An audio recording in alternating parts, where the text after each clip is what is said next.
Hello, everybody. Welcome back to Gaming the System, the podcast where three intersectional feminists examine gaming through a feminist lens.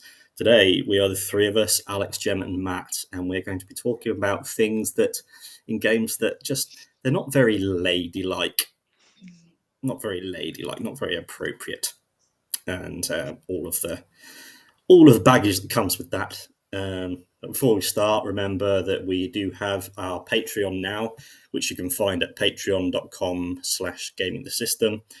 You can support us there and you get access to our monthly bonus episodes. Very, very exciting. Now, the topic at hand. I'm hoping this will be one of the times where all these things are theoretical to me because they've never been applied to me. Whereas I imagine for you two, these are things that you've grown up with and have been, just weighted with over the course of your lives. So I wanted to start with what comes to mind when you think of things that are considered unladylike?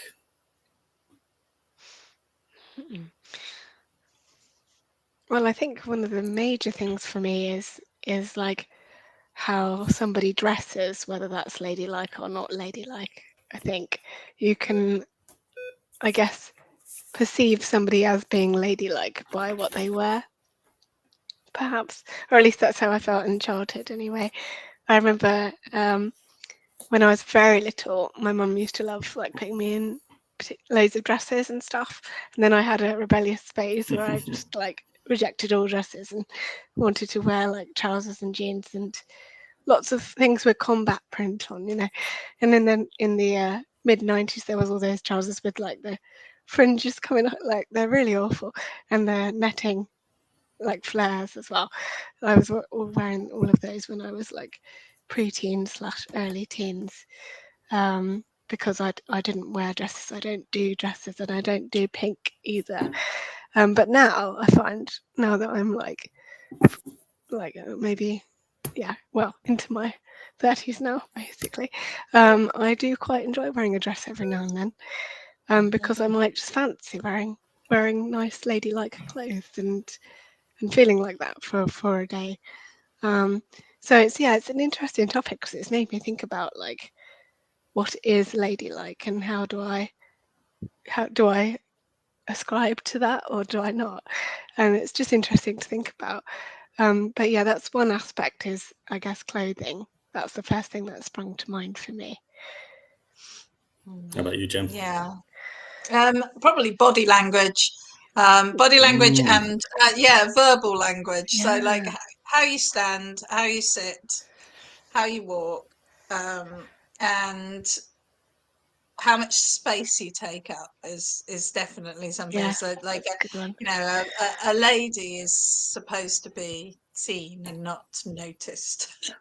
And it's supposed to be like, you're supposed to be compact and considered in your movements and fluid. And so I think sort of anything that takes up space is definitely not very ladylike, and obviously swearing or coarse language is also not very ladylike. And I mean, we even still today, don't we? We have this thing where people say like, "Oh, sorry, I shouldn't have sworn with it because of the ladies," And when I was in work, I remember multiple times some guy swearing and then apologising to all the women in the room, not the men. And this idea that oh, we're so delicate, our little delicate ears can't cope with the foul language coming out of these mouths. So it's body language and verbal language. Another thing that's popped into my head is also about modesty, and if you dress modestly, that's quite ladylike, I think. If you show a lot of skin, if you dress in perhaps a provocative way, that's not very ladylike. That's another sort of section of it as well. Is like, when does that stray into like being more sexual rather than unladylike and ladylike? But I'm sure that's something we'll get onto when we talk about the video game characters. Yeah, I think this is a good, in the spirit of like we could go round in circles while you two could go playing tennis with it. I've got some advice from history for you both that I think you should sit down quietly and listen to me say. Not sarcastic, in case anyone watching or listening didn't catch that. So going back to I think it's 100 AD or BC China. Okay, that's quite a wide period, but we'll go with it. And this is in case you wanted to be, you're looking for a place in an aristocratic household or an imperial harem. Okay.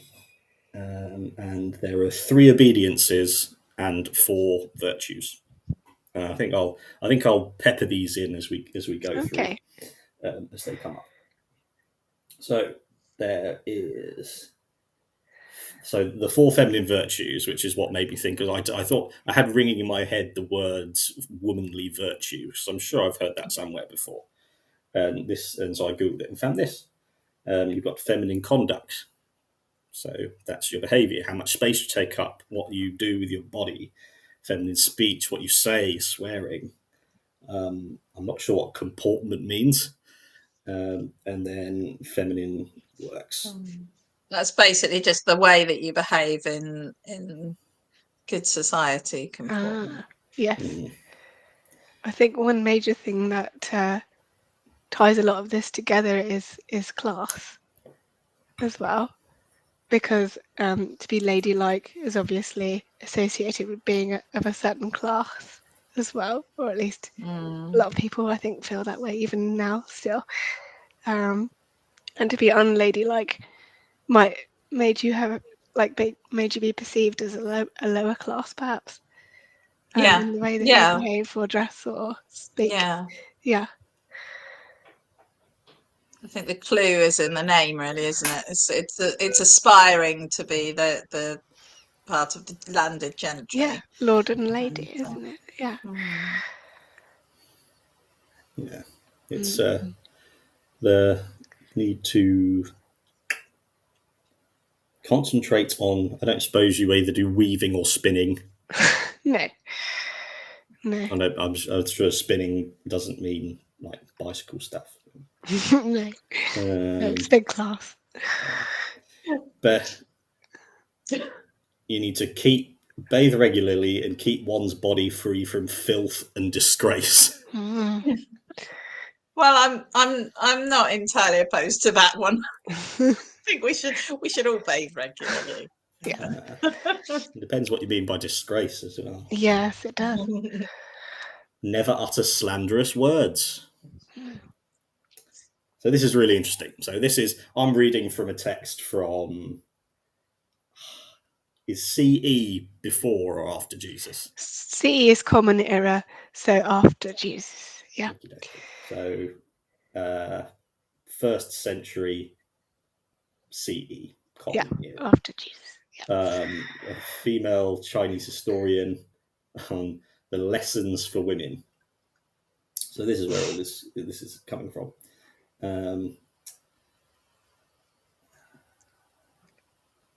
So unhurried composure being that fluid,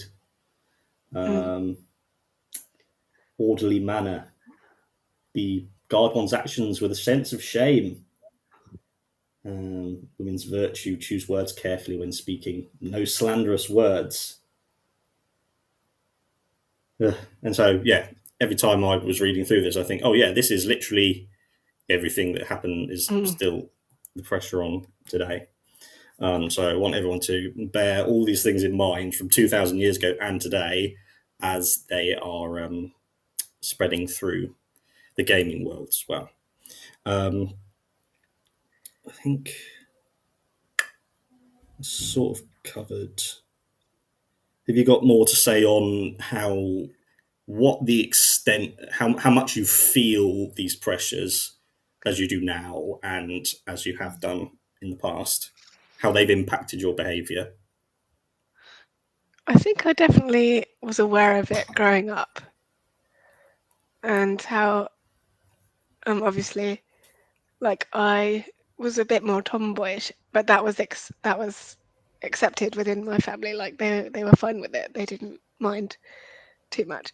But I was aware that I was going against a trend, as it were, to be more ladylike or more feminine, or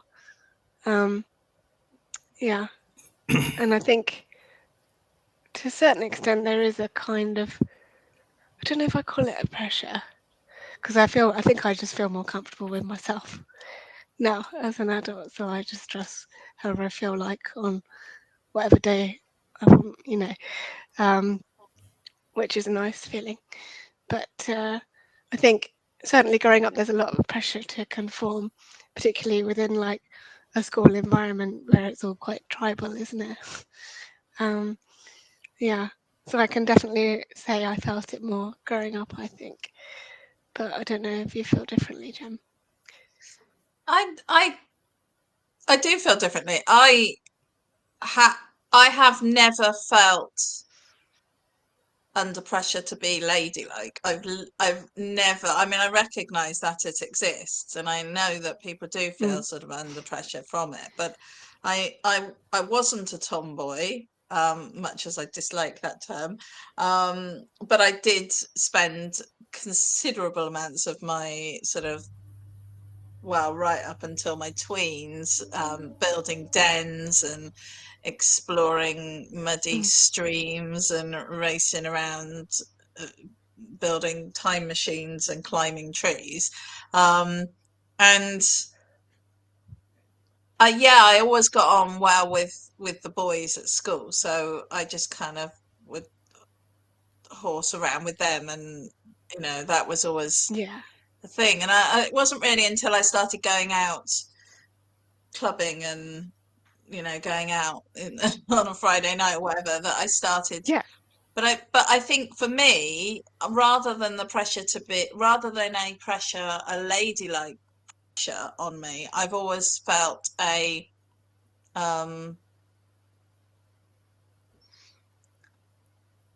more pressured by my physical appearance. I felt more pressured by height and weight, and how my hair Yeah. is and whether I can do my makeup. So it's those sorts of things that have had more of an impact on what I felt I can and can't wear and how I can and can't behave. I've also always been, if I'm in a dress, then I will behave more ladylike. If I'm Yeah. wearing jeans, and I Yeah. used to love this, it used to really entertain me because I'd wear a dress and I'd feel like, oh, I'm so feminine and delicate, and Yeah. I'd like do Yeah. all, play that role. And then I'd put on a pair of Yeah. jeans and I'd be sort of like man spreading and just generally taking up space and really comfortable in it. And I think, I've never really associated with people that have strong feelings about, how genders should behave. I've always been kind of like on the sort of fringes in those worlds because I hang out with a lot of geeks. And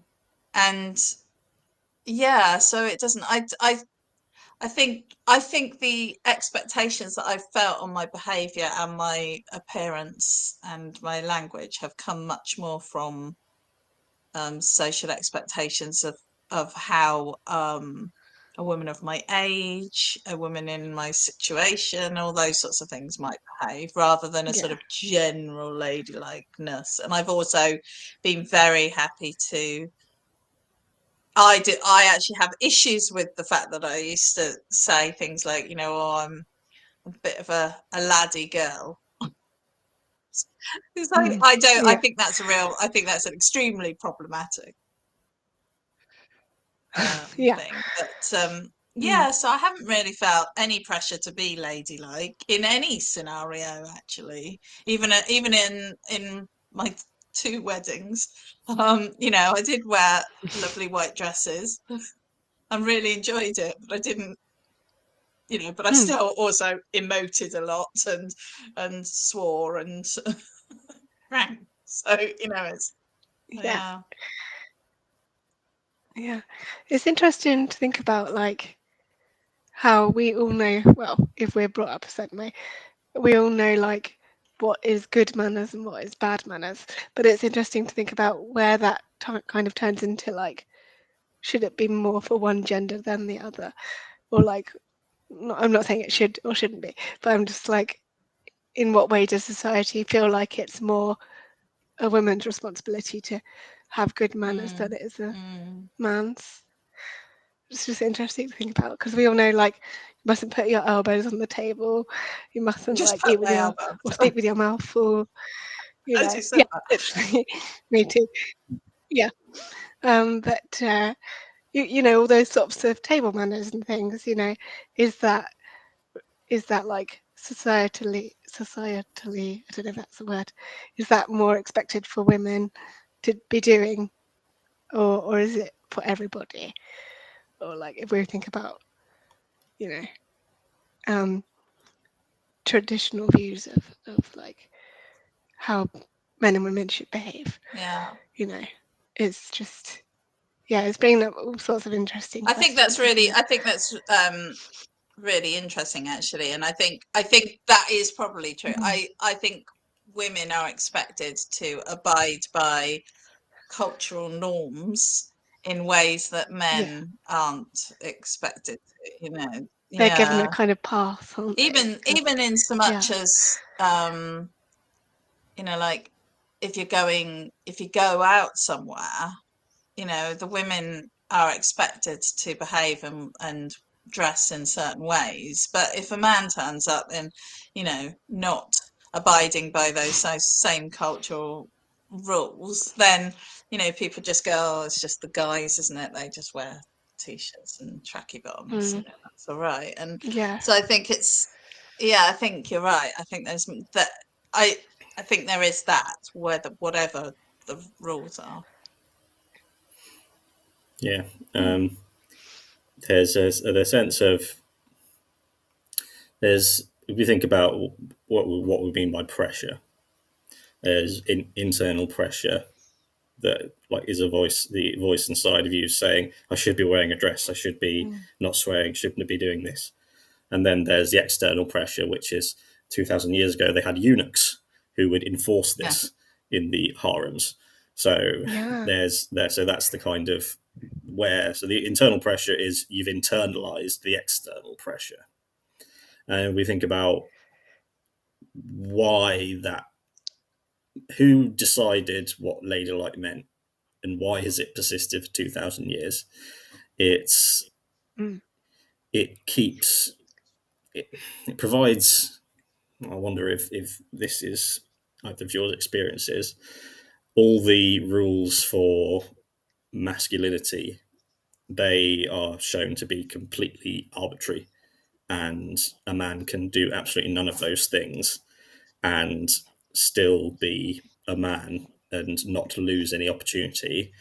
For example, have you seen Rupert Murdoch got married the other day for another time, and there was just a picture of his face, and he is just the most putrid, vile, horrifying little man he has literally shaped the last probably 50 years through his media empire.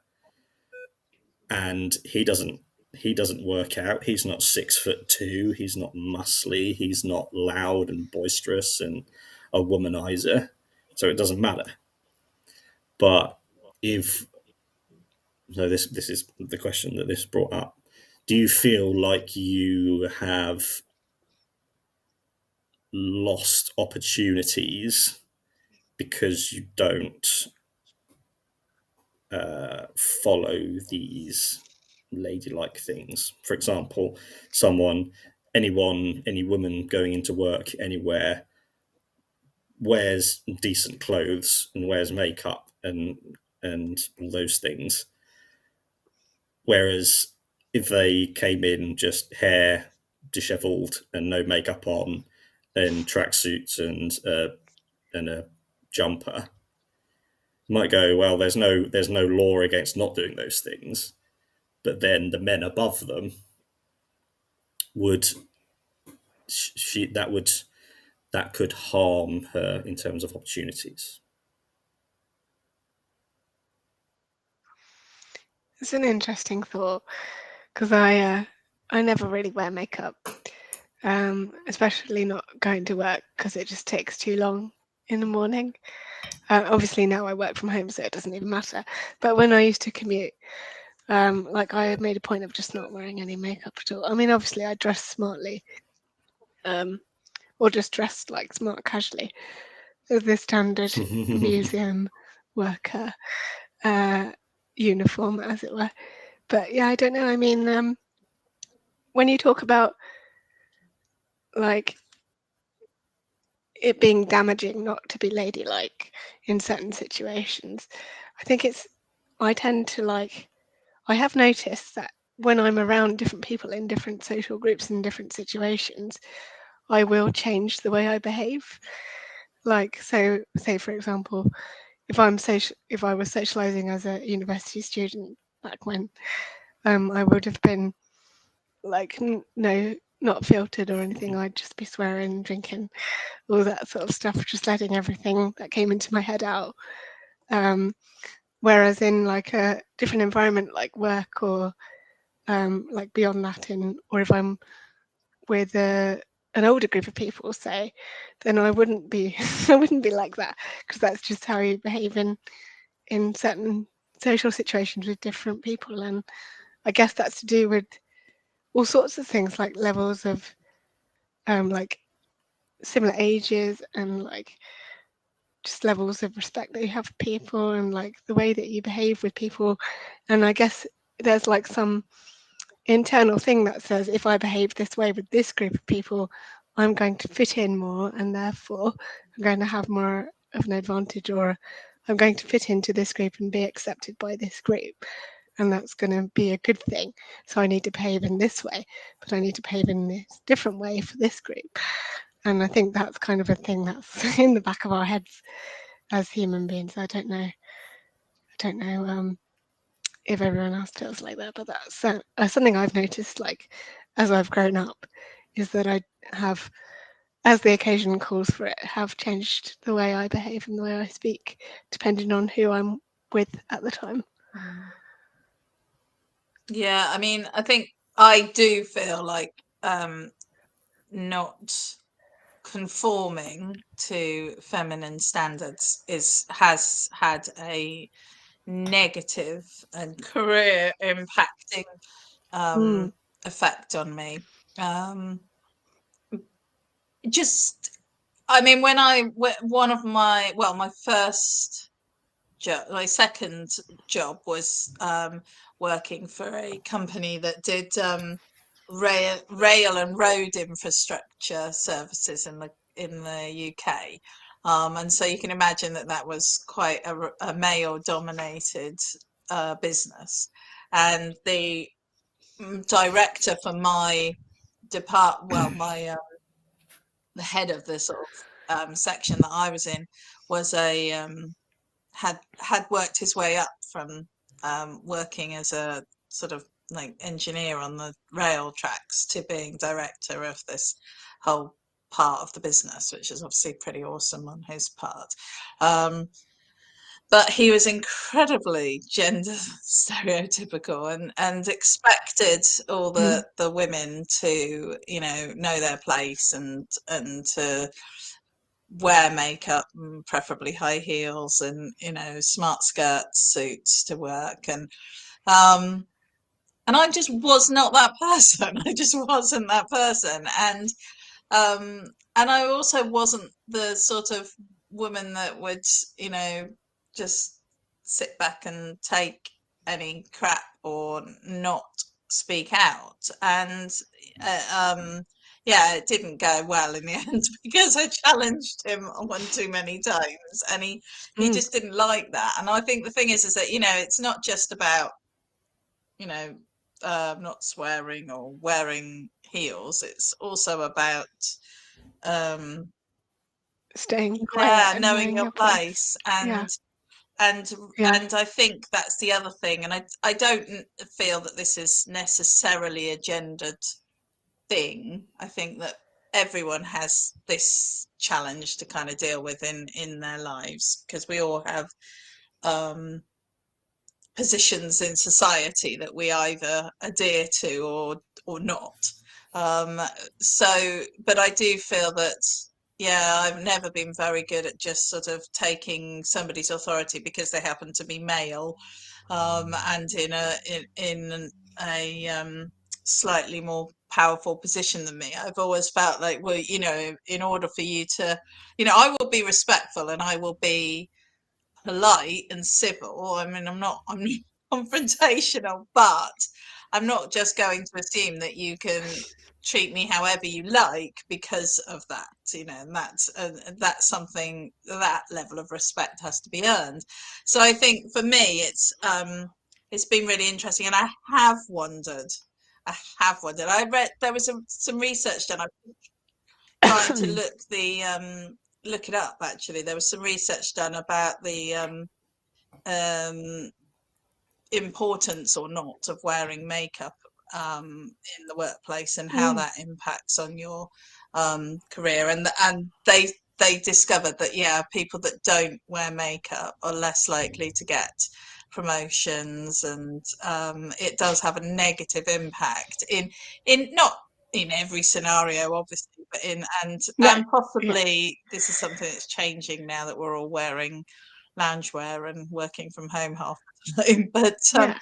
But yeah, when I heard that research, I did sort of think, like, do I not take it seriously enough? You know, like, should I have been more sensible about well, sensible is not the right word. Should I have been more considered about the impact that bucking the trend would have? But I think what it's come down to for me, and this is a general life lesson really, is that in order to be happy in my work life and my life, I have to work with and for people who respect me for who I am.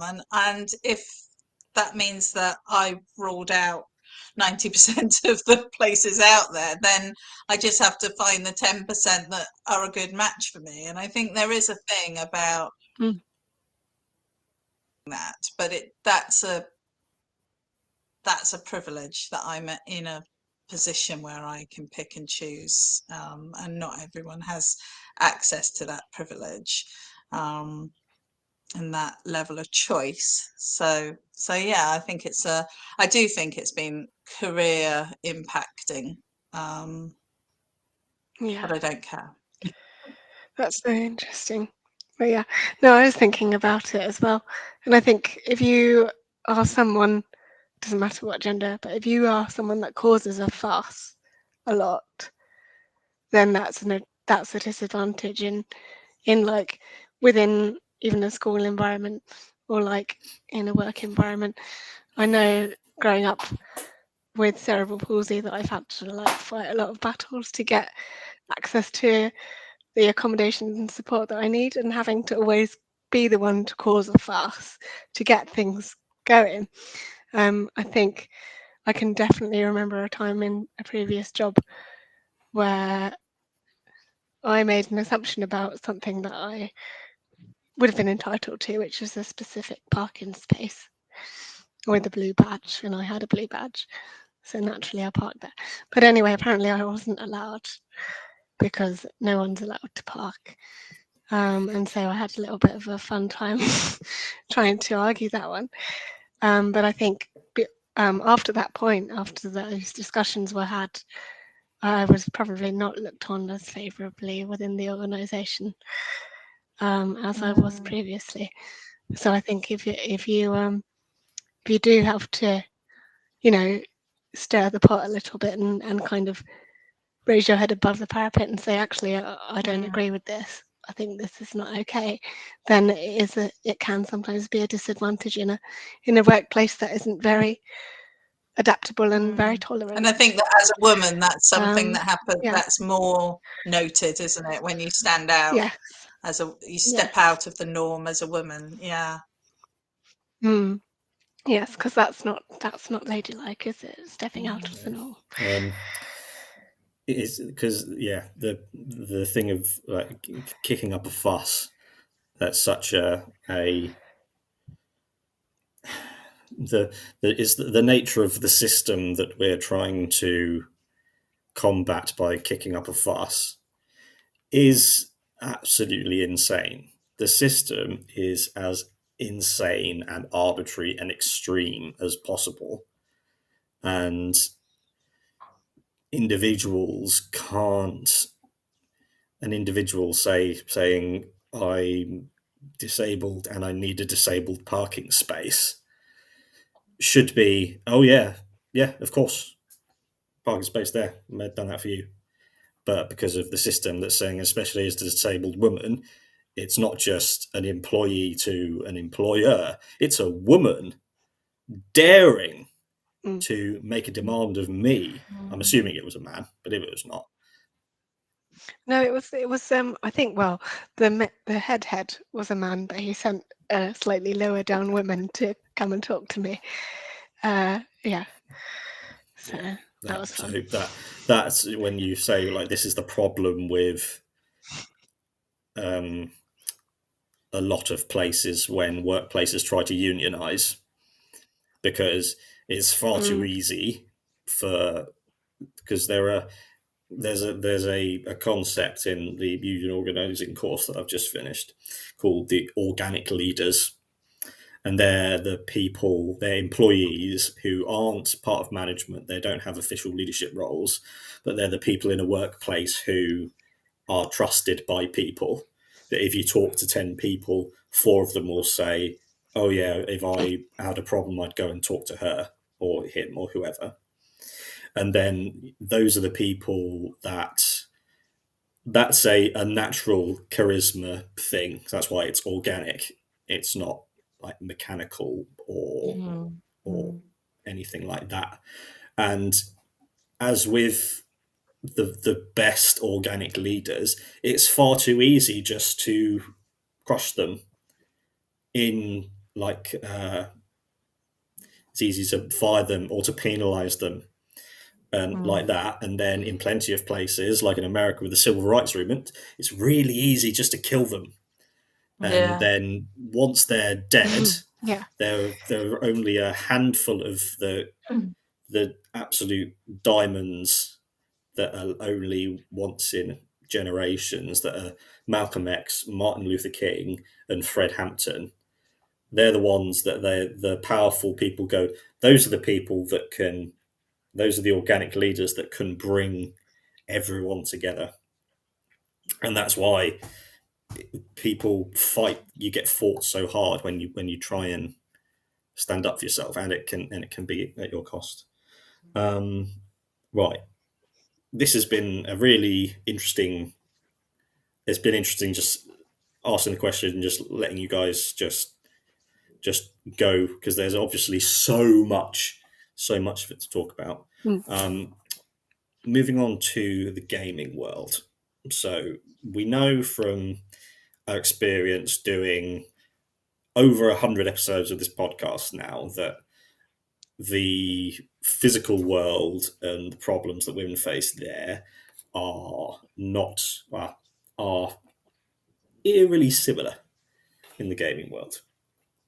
We'll start. So, what you've described about your experience in the physical world, do you feel a similar dynamic on you as a female gamer, and how, if at all, that has impacted the way that you interact with games? I posted on our Reddit